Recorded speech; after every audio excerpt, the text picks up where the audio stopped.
Muchísimas gracias por estar de nuevo con nosotros. Hoy vamos a tocar uno de esos temas que siempre estamos nosotros encontrando en Guatemala.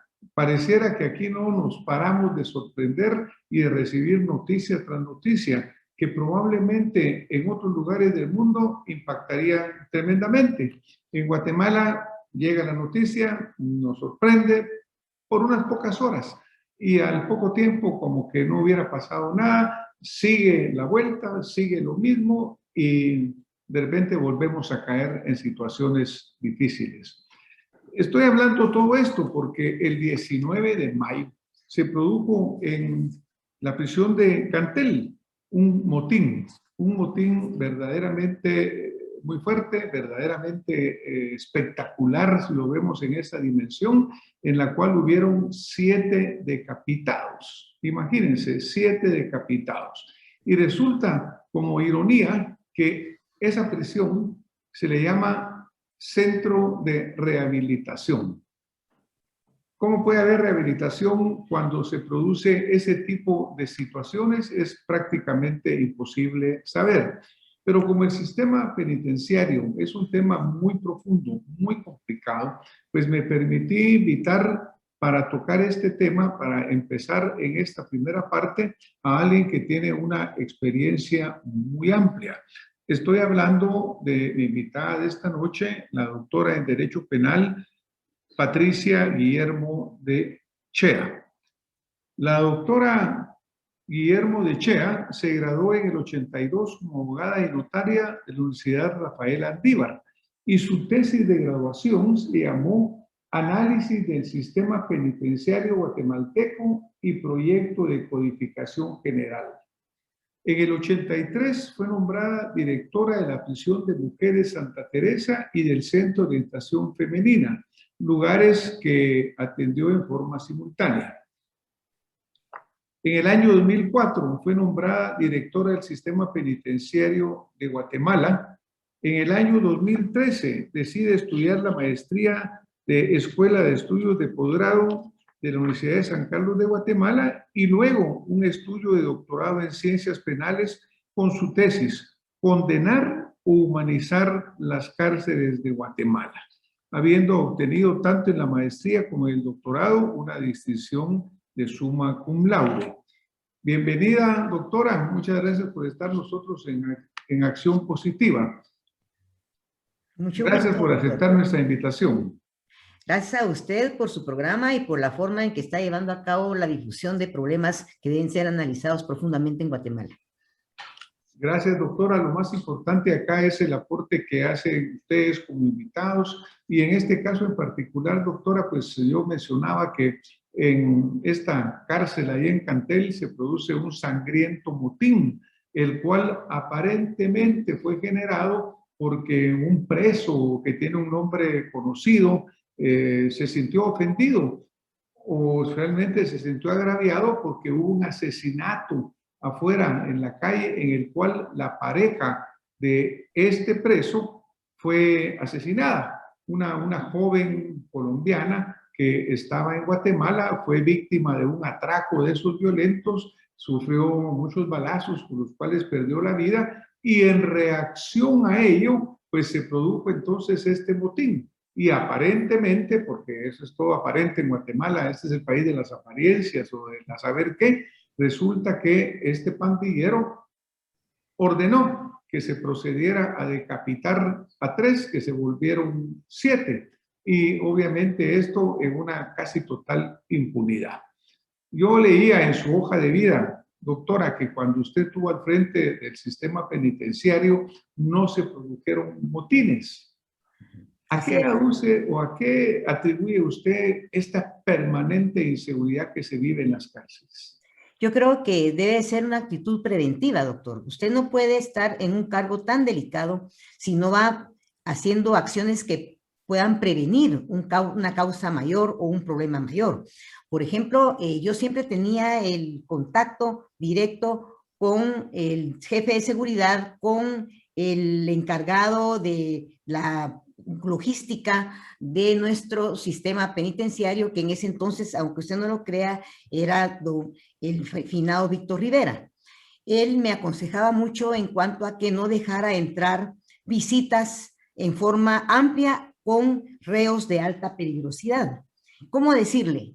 Por ejemplo, teníamos a un famoso integrante de la banda de Agosto Negro y teníamos mucho cuidado de dar seguimiento, quién lo buscaba, quién lo visitaba, quiénes lo accesaban para que pudiéramos tener una visión de lo que podía él hacer dentro de la cárcel para afuera de la cárcel. Entonces, todas las acciones preventivas deben ser realizadas, no y luego trasladar a los famosos guardias que son en su mayoría corruptos, aunque hay personas que tienen un temple de ser ordenados y correctos, pero en su 80% o 70% son personas con cierto grado de corrupción, porque les gusta el manejo del dinero. Y los reos poderosos tienen esa facultad de sobornar fácilmente. Entonces, lo que usted hace es tener una semana a un guardia atendiendo de ciertos sectores, luego lo traslada a Petén, luego lo traslada a Quetzaltenango, y usted rompe esa familiaridad que puede existir en los reos. No trasladar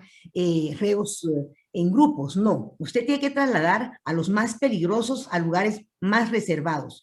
Yo tenía en aquel entonces, en alta seguridad de Escuintla, cárceles que eran especie de, bueno, Bartolinas, podríamos decirlos, donde deteníamos a los más peligrosos. Y esos eran observados las 24 horas por no solo guardias del sistema penitenciario, sino que me hacían la asistencia guardias de la Policía Nacional Civil en una forma muy discreta, donde ellos estaban de particular y no los podían identificar. Todo esto ayudó mucho, y luego también lo humano, porque usted puede comprender. Yo tenía en la comisaría 31 a la Mara Salvatrucha y a la Mara 18, ahora se le llama Barrio 18, ¿verdad? En esa eran enemigos, y cuando yo llegué, un fallecido o un asesinado por semana había por las trifulcas internas que tenían ellos que manejar. Era muy patético ver esas muertes, y entonces, ¿qué pasaba?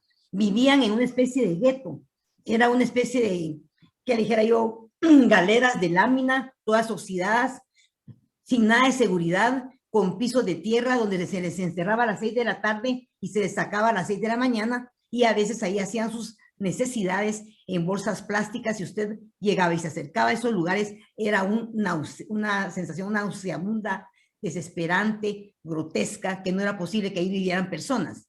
Fue cuando yo decidí cambiarle sus láminas, ponerles una plancha de cemento, y decían, no señora, usted no puede hacer eso en las cárceles privadas, esa cárcel pertenece a la policía.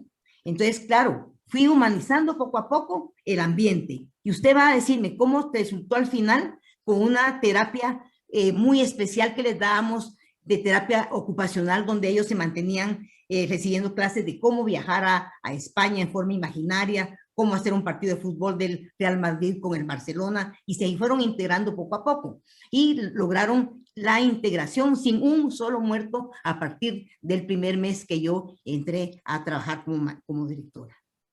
Pues muchísimas gracias, doctora. En realidad, usted ha tocado aquí varios puntos que obviamente son los que nos preocupan.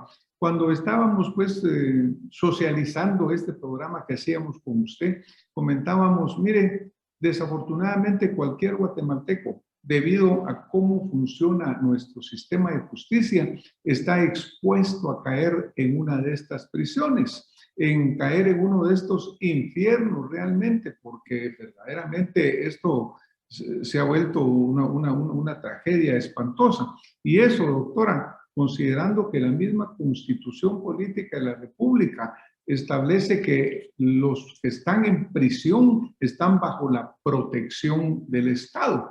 Y el Estado, de acuerdo a la Constitución, debe tender a la readaptación social y a la reeducación de los reclusos, y cumplir en el tratamiento de los mismos con las siguientes normas mínimas: ser tratados como seres humanos, no ser discriminados, no infringirle tratos crueles, torturas físicas, morales, psíquicas o coacciones, cumplir las penas en lugares destinados para el efecto. Los centros penales son de carácter civil y con personal especializado. Tienen derechos, doctora, estas personas que le deben de ser preservados. Pero realmente cuando una persona cae en prisión, sabemos realmente que es sometido a tantas y tantas presiones, a esa corrupción que usted hablaba. Por ejemplo, ahorita hay un caso que está sonando mucho por la persona implicada, el señor licenciado Solórzano Popa, quien pues estuvo como subdependiente en la SAT. Pero realmente él lo trasladaron, ¿verdad? Lo trasladaron porque él se sintió amenazado. E incluso el director del sistema de presidios, el señor Luis Escobar, dice, mire, el señor Popa denunció una coacción o una extorsión de 100,000 quetzales que le estaban pidiendo, pues no sé si era el barrio 18 o si era las Salvatruchas, pero alguien adentro le estaba pidiendo 100,000 quetzales para garantizarle su seguridad y seguramente para poder comer, para poder moverse, para poder hacer algo. Imagínense pues en qué infierno podemos caer los guatemaltecos, doctora. Así es, y le he de decir que yo francamente tuve una mala experiencia porque uno de los mismos elementos que yo tenía de confianza pasaba los viernes a traer su cuota de colaboración a los reos que estaban detenidos en el preventivo de la zona 18. Y el propio licenciado Weyman, que en paz descanse, me fue el que me informó de esa situación. Por ventura logré controlar esa mala práctica que se estaba dando y se logró limitar la acción de esa persona. Pero la verdad es que es de la propia guardia, de la propia seguridad, de los propios funcionarios subalternos que uno tiene, que de repente salta y surge una mala cabeza que trata de sobornar y de obtener beneficios económicos a expensas de los privados de libertad. Y ahorita yo le apunto que esta situación que se dio en Cantel no es una situación aislada, es una situación que viene no por una muerte de una señora, es probable que haya sido provocado por eso, pero si usted se da cuenta, manejan ya montos mucho más altos de lo normal a personas que tienen recursos o de los propios capos que están ahí para mantenerles la seguridad. Entonces, ¿qué pasa? Tiene que romperse este problema institucional porque se está dejando que el crimen organizado se esté ya apoderando de las cárceles. Y eso sí sería una tragedia, porque encima de que usted es una persona inocente y de repente, pues, por los azares del destino, usted resulta detenido, va a ser presa también del crimen organizado dentro de lo que es una cárcel. Entonces, la cárcel tiene que ser segura, la cárcel tiene que ser mediatizada con una serie de elementos antes de ingresar. Aquí ingresan colas y colas, porque como usted bien lo dice, son gente humilde la que muchas veces no tiene una defensa y salen condenados y son gente sumamente pobre la que siempre resulta con el problema de una condena injusta. Entonces, yo le digo con todo respeto, las cárceles en Guatemala no tenemos la seguridad correcta para poder ingresar y controlar quiénes ingresan, con qué motivos, de dónde vienen y focalizando nada más a los capos. No estamos hablando de la gente que tenga un problema por robo o por hurto o por situaciones de una baja intensidad de peligrosidad.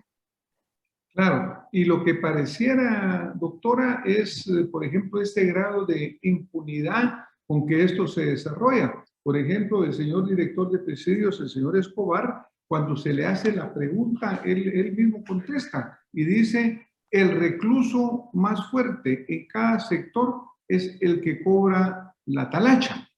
Imagínense, o sea, es un hecho conocido de cómo funciona. No es posible verdaderamente, doctora, parar este sistema, sobre todo si se conoce. Es difícil, es sumamente difícil, pero se puede hacer algo. Yo lo traté casi de hacer justo porque dije, ¿quiénes son los encargados de sector? Y me dieron la lista, eran los que hacían la famosa extorsión. Entonces dije, los voy a trasladar a todos a las Bartolinas de Alta Seguridad de Escuintla. Mire, hicieron una reunión completa tratando de excusarse, de que ellos no hacían eso, de que era para pintar la cárcel, que era para arreglarla. Lo siento, se van.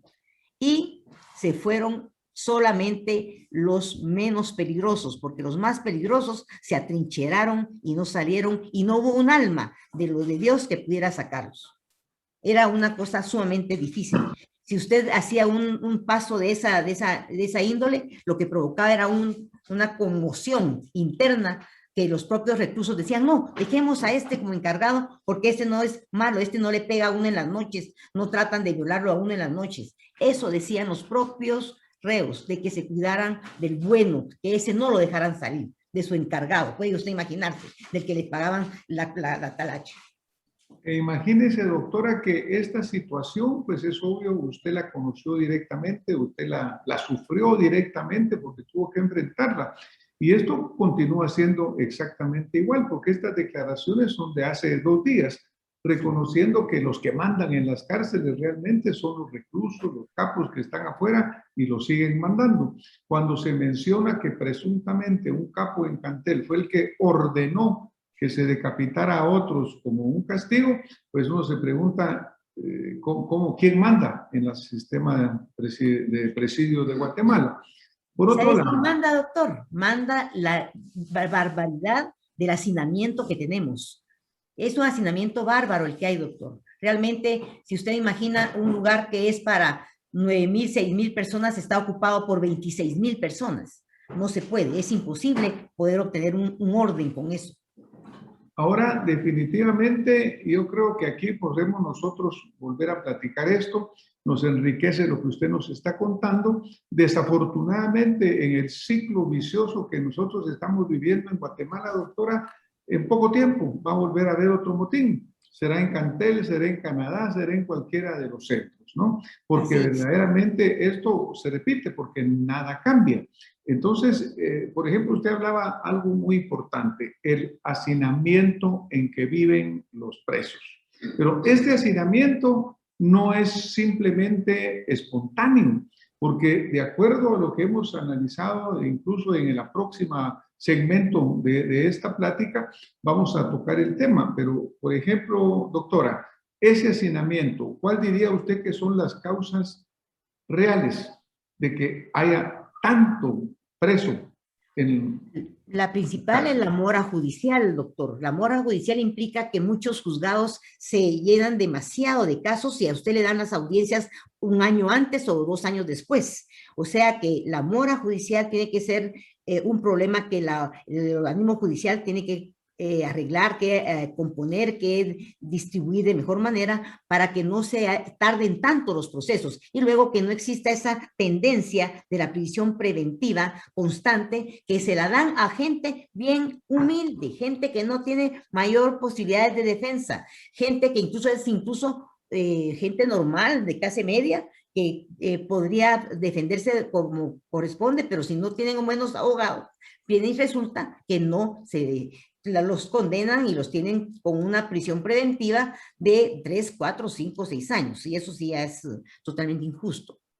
Claro, y lo que pasa es que hay muchas personas inocentes que pasan años en prisión preventiva. Y no estoy hablando de los casos, digamos, icónicos que andan por acá, no, estoy hablando de gente que, como dice usted, no tiene un abogado que los auxilie. Por ejemplo, hay que fortalecer mucho la defensa pública, porque hay muchas personas sin recursos que llegan ahí y se pierden en esa burocracia.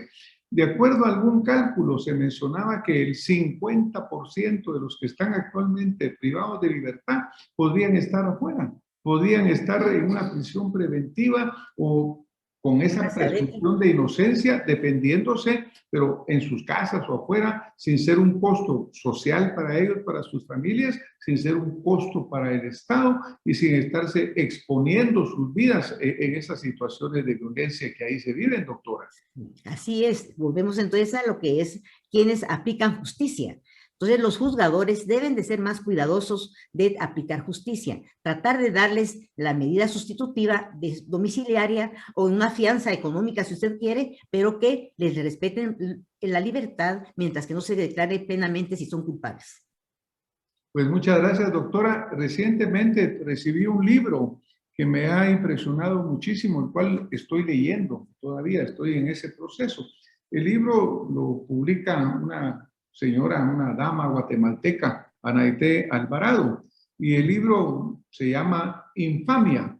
Y en este libro realmente ella describe, no vamos a entrar al caso per se, ni a la validez legal o no del caso.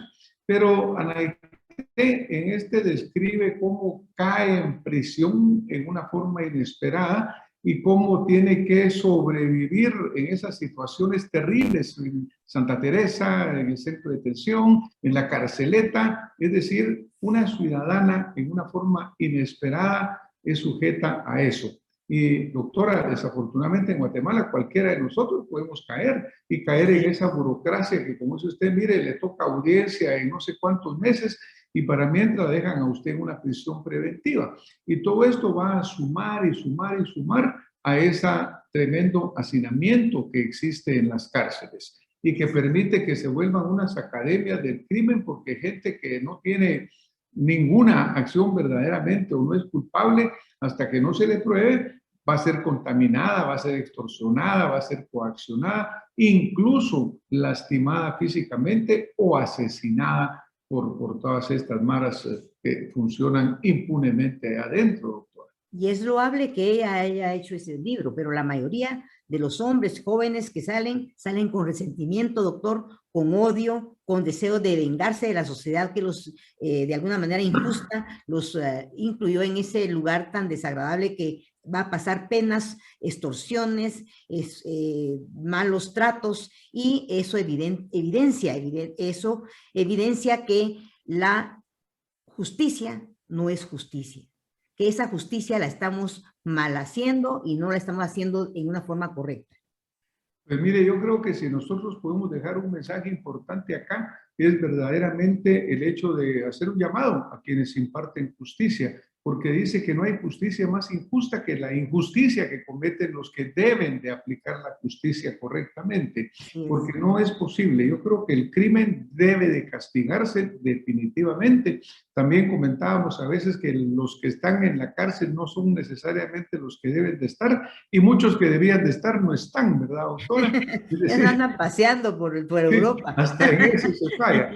Pues mire, yo creo que realmente de esto, en base a su experiencia, doctora, en base a su conocimiento, ¿qué serían las recomendaciones que usted nos daría para evitar este tipo de motines, este tipo de actos salvajes? Pues mire, las granjas de rehabilitación, que usted dice que no existen, porque de veras que no existen, que existan piochas y palas para que vayan a sembrar, no existen. Simplemente se deben de ocupar para ampliarlas ahí mismo, los centros que sean necesarios para los de alta seguridad al fondo, en donde con Bartolinas encerrados con su baño, con su ducha, cómodos, pero eso sí, encerrados totalmente y sacarlos al patio 2, 3, 5 horas al día, dependiendo humanamente, doctor, porque tampoco se les va a poner una hora de sol al día, ¿verdad? No, tiene que ser un trato humano, pero con suma un sumo alto grado de seguridad que implique que no salgan con comunicación los más capos, los tipos más peligrosos que pertenezcan al crimen organizado. Usted sabe con etiqueta quiénes pueden ser inmediatamente. A ellos se les ubica ahí clasificándolos y clasificando a los que sean menos peligrosos en otro lugar. Eso es prácticamente la base de ese tema. Yo le diría que clasificando a los reclusos se logra mucho y que la construcción de las mismas Bartolinas esté a cargo de los reos como mano de obra, para que ellos también se mantengan ocupados, se ubiquen, habrán ingenieros, habrán plomeros, lo que usted considera, pueden trabajar para construir las propias cárceles. Pues muchas gracias, doctora. Una voluntad política presidencial para hacerlo, porque si no existe un eje de decisión en lo alto, un simple director del sistema penitenciario no lo logra hacer. Un simple ministro tampoco lo logra hacer. Un presidente enérgico, con fuerza, con decisión y que haya demostrado capacidad en su momento, lo debe de hacer ahora. Pues muchas gracias, doctora. Pues mire, el tiempo aquí se nos va muy rápido, ¿no? Yo tal vez en esta última parte que usted menciona, y yo creo que nosotros debemos de pensar no en un presidente, sino que en un sistema, porque desafortunadamente en Guatemala entra un presidente que apoya en esta línea y el siguiente la cambia totalmente, ¿no? Yo creo que la revisión de un sistema de presidio debe ser una política nacional, una política de Estado, porque realmente nosotros tenemos que rehabilitar a esas gentes. Tenemos Existe, que doctor, pero evitar no la habilitan. Existe esa que usted mismo está diciendo ahorita, no la habilitan. Simplemente ponen una situación de el famoso Consejo de Seguridad y de Justicia, pero a la hora de aplicarlo está el Ministerio Público, el Ministerio de Gobernación, está el sistema penitenciario, solo se reúnen a un café o a analizar investigaciones absurdas que solo gastan el dinero en hacer opiniones totalmente fuera de sustento a la realidad, y entonces usted se da cuenta, doctor, que gastan el dinero en tonteras, y ellos en sí solo se juntan para de vez en cuando hacer algún trabajo de política externa de información, y no es eso. Lo que usted está señalando es lo que usted debe de hacerse, lo que usted está diciendo es lo que se debe hacer.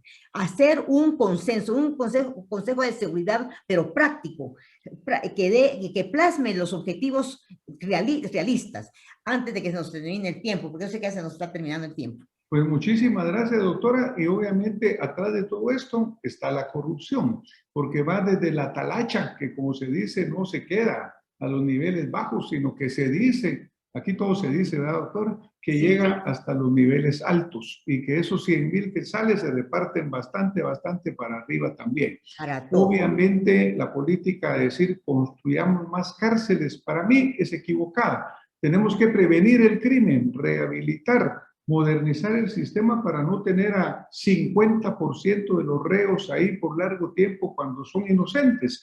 Y entonces yo creo que ahí tenemos que hacer todos estos cambios e ir modernizándolo, doctora. Pues Claro. solamente unas palabras para que usted nos diga despedida, porque nos vamos a tener que ir en este segmento. Claro, esa yo sí le apunto muy y me atrevo a apostar, como dicen, ¿verdad? A que se hagan Bartolinas particulares para los grandes capos.